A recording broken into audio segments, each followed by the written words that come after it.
के अंतर्गत एक टॉपिक को कवर करेंगे जिसका नाम है आपका सृजनात्मकता। इसको इंग्लिश में हम लोग क्रिएटिविटी भी बोलते हैं। इसको सृजनात्मकता को इंग्लिश में आपका क्रिएटिविटी। तो देखते हैं वास्तव में सृजनात्मकता क्या है। सामान्य शब्दों में कहें तो कुछ नया, अलग, अनोखा करने की क्षमता सृजनात्मकता कहलाती है।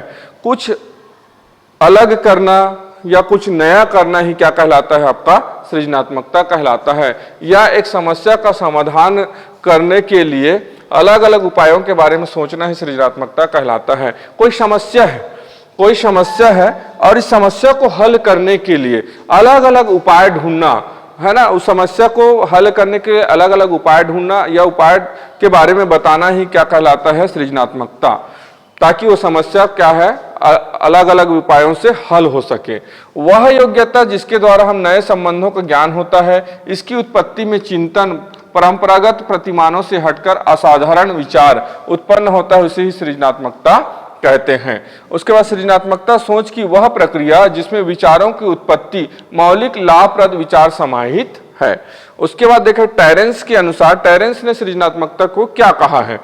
सृजनात्मकता समस्याओं, कमियों, ज्ञान में अंतर, खाए तत्व, अवस्थाएं इत्यादि के प्रति संवेदनशील बनने की प्रक्रिया है। इसमें कठिनाइयों की पहचान करना, समस्याओं की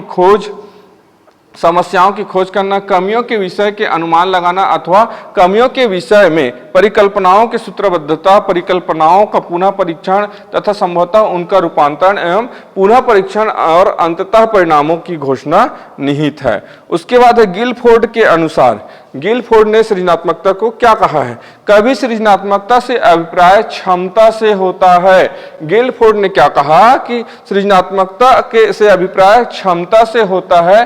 कभी सृजनात्मकता रचना से, कभी सृजनात्मकता क्या होता है, क्षमता से होता है। कभी सृजनात्मकता जो है रचना से होता है तथा कभी सृजनात्मकता उत्पादकता से है। मतलब गिलफोर्ड ने क्या कहा, सृजनात्मकता को कभी सृजनात्मकता के अभिप्राय क्षमता से है, तो कभी सृजनात्मकता रचना से तथा कभी सृजनात्मकता उत्पादकता से है। ये किसने कहा, आपका गिलफोर्ड ने कहा है। आगे बढ़ते हैं तो देखते हैं क्रो और क्रो के अनुसार, क्रो और क्रो ने सृजनात्मकता को क्या कहा है। यह मौलिक परिणामों का अभिव्यक्त करने की एक मानसिक प्रक्रिया है।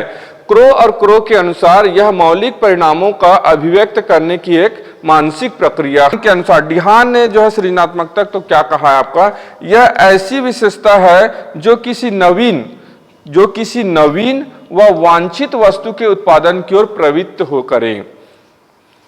डिहान ने क्या कहा, यह ऐसी विशेषता है जो किसी नवीन व वांछित वस्तुओं के उत्पादन की ओर प्रवृत्त करें, है ना। तो ये किसने कहा, डिहान ने। अब देखते हैं सृजनात्मकता की विशेषताएं, सृजनात्मकता की क्या क्या विशेषताएं होती है। पहला, खेल, कहानी, लेखन तथा निर्माण संबंधित क्रियाओं से सृजनात्मकता के विकास में सहायता मिलती है। ये इसकी पहली विशेषता है।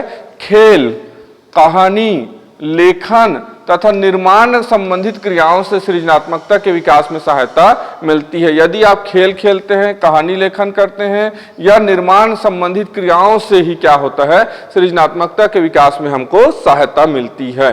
उसके बाद सेकंड नंबर पे आ जाता है सृजनात्मकता चिंतन में व्यक्ति समस्या समाधान की भिन्न भिन्न पहलुओं पर भिन्न भिन्न स्थिति में पार्श्व चिंतन करता है। उसके बाद देखेंगे तो थर्ड नंबर में कोई भी सृजनात्मक अभिव्यक्ति सृजनकर्ता के लिए प्रसन्नता व आत्मसंतोष का स्रोत होती है। उसके बाद देखते हैं चौथे नंबर, यह प्रकृति की अर्जित क्रिया है जिसमें मनुष्य प्रशिक्षण का मिश्रण करते हैं। उसके बाद देखते हैं सृजनात्मकता प्रक्रिया व परिणाम दोनों होता है। क्या बोल रहा है, सृजनात्मकता प्रक्रिया और परिणाम दोनों होता है। सृजनवादी शिक्षा का सबसे उपयुक्त उपागम है। सृजनात्मकता साध्य ना होकर साधन है। इसकी एक विशेषता है, सृजनात्मकता की विशेषता है कि वो साध्य ना होकर क्या है, आपका साधन है। सृजनात्मकता साध्य ना होकर क्या है, आपका साधन है। इससे उत्पादन का मार्ग निर्देशन करती है। सृजनात्मकता उत्पादन का मार्ग निर्देशन करती है।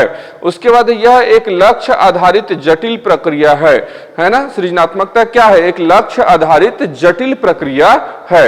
इसे समाधान का एक प्रकार भी कहा जा सकता है। सृजनात्मकता को समाधान का एक प्रकार भी कहा जा सकता है। सृजनवाद में शिक्षा बाल केंद्रित होता है। सृजनवाद में शिक्षा कैसा होता है? तो बाल केंद्रित होता है। बाल्य अवस्था में सृजनात्मकता रचनात्मक खेल, नाटकीय खेल तथा हास्य भाव द्वारा व्यक्त की जाती है। बाल्य अवस्था में सृजनात्मकता रचनात्मक खेल, नाटकीय खेल, हास्य भाव द्वारा जो है व्यक्त की जाती है। तो बाल्य अवस्था में सृजनात्मकता कैसी होती है? तो बाल्य अवस्था में सृजनात्मकता रचनात्मक खेल, नाटकीय खेल तथा हास्य भाव द्वारा व्यक्त की जाती है। उसके बाद है सृजनात्मकता के तत्व। सृजनात्मकता के तत्व हम लोग देखते हैं तो इसका जो है आपका 4 तत्व है। एक है प्रवाहिता, दूसरा है लचीलापन, तीसरा है मौलिकता और चौथा है विस्तारण। तो पहला देखते हैं प्रवाहिता। प्रवाहिता से तात्पर्य विचारों के प्रवाह व अनेक तरह की जो विचारों की खुली अभिव्यक्ति है। तो पहला तत्व क्या है आपका? प्रवाहिता। तो प्रवाहिता से तात्पर्य विचारों के प्रवाह से है। प्रवाहिता से तात्पर्य है आपके मन में जो विचार आते हैं उसके प्रवाह से है, वह अनेक तरह की विचारों की खुली अभिव्यक्ति से है। तो पहला तत्व यही हो जाएगा आपका प्रवाहिता। प्रवाहिता से तात्पर्य विचारों के प्रवाह व अनेक तरह के जो है विचारों की खुली अभिव्यक्ति से है। उसके बाद दूसरे नंबर पे आ जाते हैं तो लचीलापन। इससे तात्पर्य किसी समस्या के समाधान के लिए विभिन्न ढंग एवं तरीकों को अपनाने से है। लचीलापन में क्या है? कोई अगर समस्या है तो इसको हल करने के लिए हम लोग क्या करेंगे? विभिन्न ढंग ढूंढेंगे और उनके तरीके अपनाएंगे। ये क्या है आपका? लचीलापन। कोई समस्या से इससे तात्पर्य किसी समस्या के समाधान के लिए, कोई समस्या है उसके समाधान के लिए क्या करेंगे? विभिन्न ढंग ढूंढेंगे और उनके तरीकों को अपनाने से ही है। तो सेकंड नंबर आ जाएगा लचीलापन। इससे तात्पर्य किसी समस्या के समाधान के लिए विभिन्न ढंग व तरीकों को अपनाने से है। यह अपना दूसरा तत्व होगा। तीसरा मौलिकता। मौलिकता से तात्पर्य अनोखापन से है। मौलिकता से तात्पर्य क्या होगा? अनोखापन से, एक नयापन, अनोखापन से, अर्थात विचारों की पूर्णता, नवीन अभिव्यक्ति है।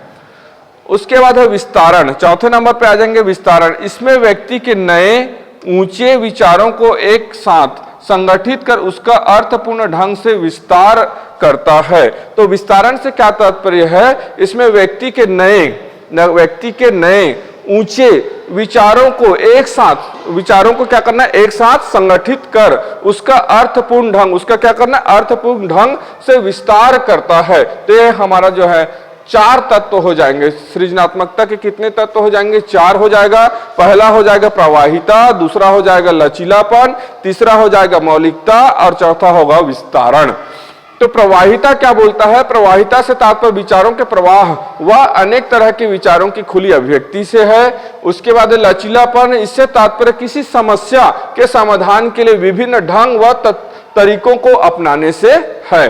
उसके बाद है मौलिकता। मौलिकता से क्या तात्पर्य है? मौलिकता से तात्पर्य अनोखापन से है, अर्थात विचारों को पूर्णतः नवीन अभिव्यक्ति है। उसके बाद आ जाएंगे विस्तारण। विस्तारण से क्या है? इसमें व्यक्ति के नए ऊंचे विचारों को एक साथ संगठित कर उसका अर्थपूर्ण ढंग से विस्तार करता है। तो ये हमारा आ जाएगा सृजनात्मकता के तत्व। चिंतन की अवस्थाएं, स्टेजेस ऑफ क्रिएटिविटी। तो सृजनात्मकता चिंतन की अवस्थाएं कौन कौन सी हैं? तो पहला आपका 4 सृजनात्मकता चिंतन की अवस्थाएं हैं। तो पहला है आयोजन है, दूसरा है उद्भवन है, तीसरा है आपका प्रबोधन है और चौथा है प्रमाणीकरण।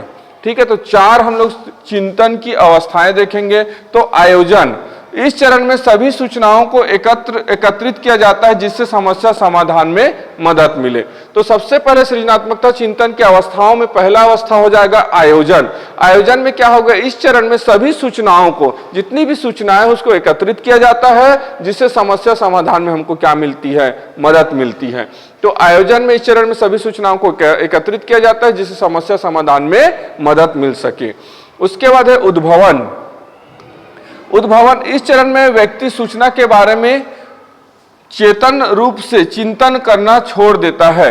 तो उद्भवन में क्या होगा, इस चरण में व्यक्ति सूचना के बारे में चेतन रूप से चिंतन करना छोड़ देता है, परंतु अचेतन रूप से समस्या के बारे में सोचता है।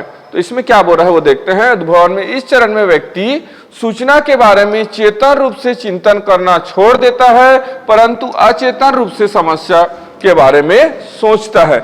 जैसे आर्किमिडीज ने अपनी समस्या का हल तब पाया जब वह स्नान टब में था। ठीक है, उसके बाद आ जाएगा प्रबोधन। प्रबोधन, इस चरण में अचानक व्यक्ति को समस्या का समाधान चीज को खोजा गया है ना, आर्किमिडीज का खोज। प्रबोधन क्या होगा, इस चरण में अचानक व्यक्ति को समस्या का समाधान मिल जाता है, जैसे आर्किमिडीज का खोज। जब आर्किमिडीज ने अपने सिद्धांत को खोजा तो वो क्या कर रहा था, स्नान टब में नहा रहा था, स्नान कर रहा था।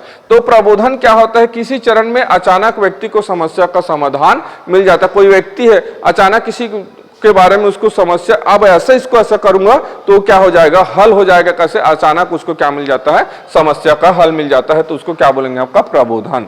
उसके बाद है प्रमाणीकरण।